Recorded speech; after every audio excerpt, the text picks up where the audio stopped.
Welcome back Year 9 to the third part in our tutorial on drawing our Google Cardboard using isometric paper.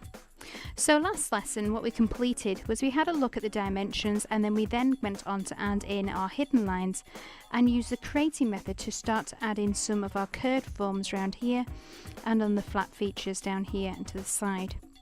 Now what we're going to do today is we're now going to create a bill of materials and label up some of the key components within our actual product.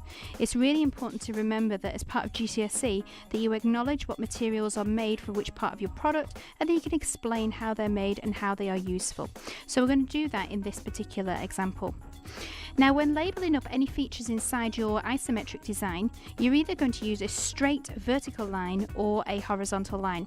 Now because we're using isometric paper, I've got lots of straight vertical lines that I'm going to use when labelling up this design. The first thing I'm going to point out is this. So I'm going to tell somebody who is going to make this that this piece over here, which I'm highlighting, again make sure you fill your arrows up solid, is going to be example A. Put that in a circle.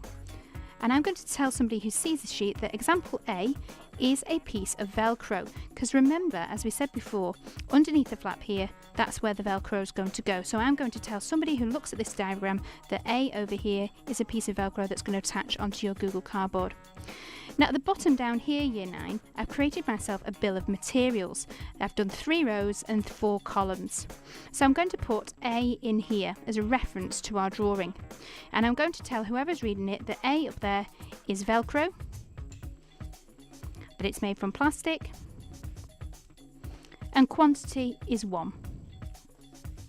And I'm going to label up my next piece. What I'm going to do next is I'm going to label up the fact that this entire box is made of cardboard. And think back to our first lesson, the reason was why we chose cardboard as a good example and why Google chose it as a good example for modelling. So I'm just going to point to the outer edge and I'm going to call this one B. So I've got A and then B. I'm going to go back to my bill of materials in this chart at the bottom, second row down, B. I'm going to say that this is cardboard, or corrugated to be precise. So corrugated cardboard.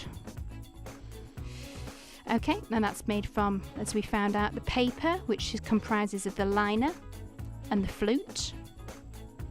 And again, we don't need any quantities, so I'm just going to put a line through that one. Next bit, section C. The final thing I want to make clear to anybody that saw this design is that this is a flap, okay, because it might not be clear from the side here in the join. So once again, I'm going to take my arrow, I'm going to point it to the flap, which is over here. Again, do a solid feel for the arrow, and this is going to be C. Looks a bit like the copyright symbol.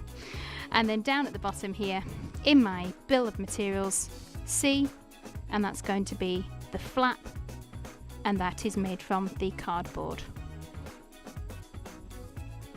And that completes our isometric drawing for our work.